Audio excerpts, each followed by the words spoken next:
eu tô tentando me aventurar um pouco na inteligência artificial com alguns negócios. A gente está fazendo uma empresa de ferramenta, uma ferramenta, na verdade, de prospecção fria para B2B, com CRM via WhatsApp. Que legal. Cara, é um negócio que já tem, só que todos que eu já vi, eu acho que são ruins, na minha opinião. Ruins assim, eu acho que faltam coisas. Perfeito. Eu sou B2B total, então eu sei a dor exatamente da... Então eu tô criando um sistema que para mim funcionaria muito bem, já fiz pesquisa com alguns amigos meus. Mas, cara, para achar um cara de tech que consiga dar um repertório bacana para isso e que tenha visão de business, é muito difícil, É difícil. cara. Cara, é quase impossível, cara. Caro e ruim. hoje. Exato. Aí você, às vezes, pensa em contratar, só que você precisa de um CTO para ter essa direção, porque também o cara pode fazer, quem não entende nada. O cara te entrega qualquer coisa funcionando, você acha que tá bom, É isso. porque você não entende nada de código. Então essa é uma dor gigantesca do empreendedor que tem vontade de se aventurar no tech e fica à mercê dos programadores. Tem, inclusive, amigos meus que têm empresa, ERP já consolidado, forte, funcionando, com 400, 500, 600 mil de faturamento mensal, e o cara tá na mão do programador, cara. Olha. Você fala, cara, o cara tá perdido lá, né? E uma das coisas que você fala na Link, Álvaro, é o seguinte, que a transmissão de conhecimento que hoje as grandes instituições continuam fazendo, que é o professor trazendo lá o que está no cérebro dele para a lousa ou para um discurso, sendo que hoje o ChatGPT já ouso dizer que faz melhor, porque ele consegue direcionar como o conhecimento de uma maneira... Se você ainda sabe fazer perguntas boas, o negócio vai que vai. E você já meio que mapeou isso lá atrás, quando até a inteligência artificial, do jeito que a gente conhece aqui, não estava tão disseminada.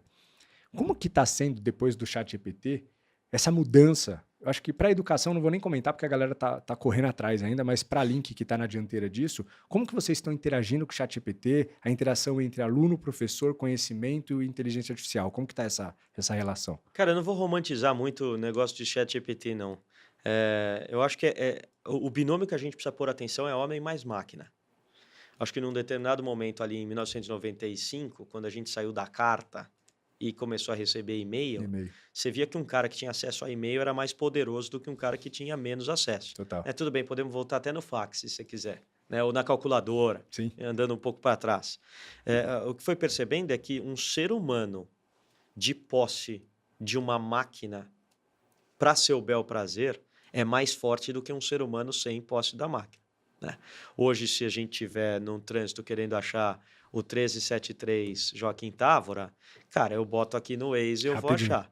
Aí o homem sem máquina vai ter o guia 4 rodas lá atrás para passar da página Z7 para H8, aquelas coisas que antigamente a gente fazia. Zero. Né? Então, o que a gente percebe? Que a máquina está evoluindo.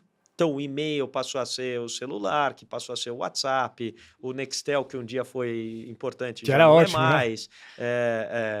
O que a gente viu foi que a prospecção do HD externo do ser humano está mudando de Google, que era o grande buscador, para um Perplexity da vida, para um ChatGPT, mas nada mais só para a gente não romantizar, porque pode ser que o ChatGPT já esteja velho. Exato. Né? E já estão outras coisas aparecendo. Exato. Mas é assim, o que a gente precisa se perguntar?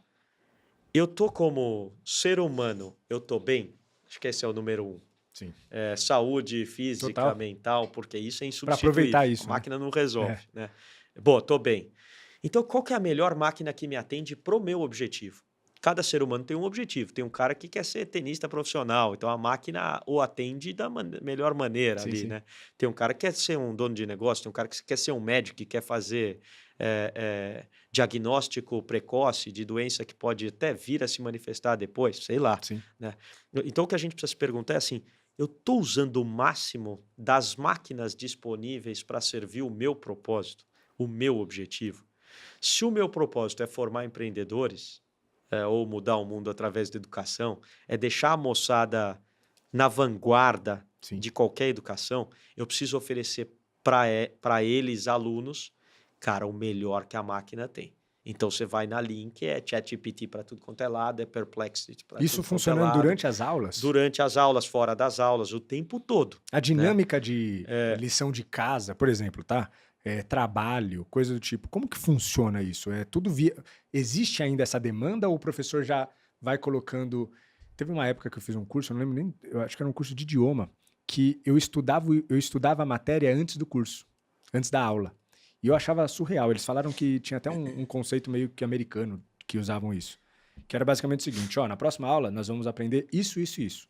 Então, você já traz um trabalho sobre isso, e aí quando chega na aula, cara, era super produtivo, porque todo mundo já estava embasado no tema e com dúvidas, então a aula surgia muito melhor. Que eu já achava uma baita de uma inovação na educação com a internet.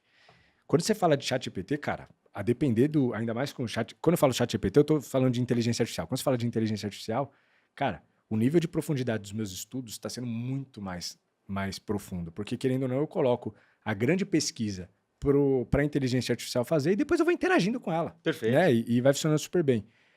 Como que a Link se adaptou nisso? Vocês estão trazendo conceitos para a galera estudar por conta própria e vocês vão fazendo um processo mais de mentoria? Como que é esse negócio? Porque cara, eu recebo elogios dos seus alunos, eu vejo isso na internet, falando do método que vocês estão aplicando com inteligência artificial.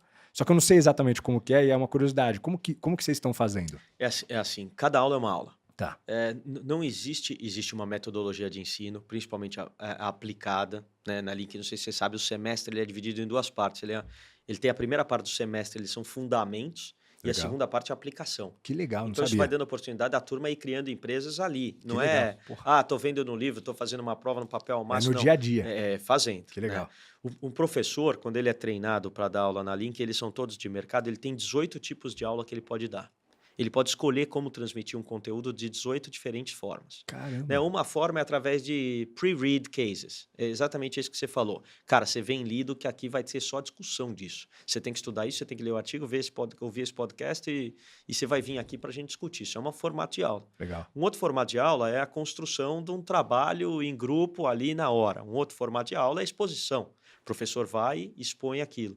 Um outro tipo de aula é resolução de problema com vida real, elementos de vida real. Você pode usar seu celular, você pode ligar para o papai, você pode contratar uma agência para fazer para você, você pode usar o ChatGPT. Que legal, o que eu cara. quero é o resultado, como qualquer profissional faria. Surreal. Hoje você Surreal. trabalha numa empresa, se o teu chefe te pede uma coisa, ele não quer saber se você falou com o teu tio, ele quer saber se fez a coisa, né? Se você entregou. Sensacional. Então isso é uma forma. Toda vez que a gente oferece para o aluno elementos de vida real, a gente dá e ensina tudo que tem disponível. E aí a inteligência artificial presta um papel importante. Agora, só para não perder o contexto, não é só isso. Existem teorias em negócios que se você não tiver bem sedimentado em você, sim, você vai perder muito tempo e teu cérebro não vai fazer sinapse, né? Se eu perguntar para você o que são números pares, ou para qualquer garoto, o que são números pares, e o cara está de posse do ChatGPT ou do Google, ele pode digitar o que são números pares e ele vai ter uma resposta. Sim. Agora, tem um garoto lá que fala, pô, número par é y igual a 2x, cara. Esse cara é o mais rápido de todos. Nenhuma teoria para explicar número par vai ser mais rápida, melhor, mais concisa, mais precisa do que y igual a 2x. Se esse cara entendeu que y igual a 2x é igual a número par, cara, você não precisa falar mais. É isso. Né? Então, existem conhecimentos que precisam ser sedimentados e esse a gente cobra do jeito antigo. Caramba, que Porque legal. Eu preciso cobrar do jeito antigo. Ele precisa ter base. Um garoto da Link precisa saber, cara, que capital de giro é igual a contas a receber, mais estoque, menos contas a pagar. Isso precisa ser reflexo medular dele. Sim, sim. Não dá para ele pegar e, puta, capital de giro, o que é isso mesmo? Senão o cérebro não faz sinapse. Até porque é uma molecada mesmo, né? Uma molecada. Então, aí eu volto e aí eles falam, poxa, mas eu vou ter que fazer prova em papel. Vai ter que fazer prova em papel, porque eu quero ver se você sabe isso. Você precisa saber isso pro teu bem, cara. Não é porque eu sou chato, sou educador antigo. Então, essa mescla é que torna o pacote mais completo. Então, acho que a Link é famosa por causa disso, por não ter a censura de evoluir com a tecnologia, sim, mas não perde a base tradicional. Não perde os ensinamentos, porque, assim, tem muita gente que olha o passado e fica desmerecendo ele por conta da tecnologia. Cara, tudo que é feito há muito tempo passou na prova do tempo, cara. Né? Não é à toa. Então, claro, a gente tem que sempre se adaptar. Mas eu sempre dou o exemplo do piloto do avião, cara. Não tem aprender na prática só. Você precisa de teoria, cara. Eu não entraria com um piloto do avião que está disposto a aprender na prática. Exato, não, de jeito nenhum. De Deus, é isso, cara. Precisa ter os dois.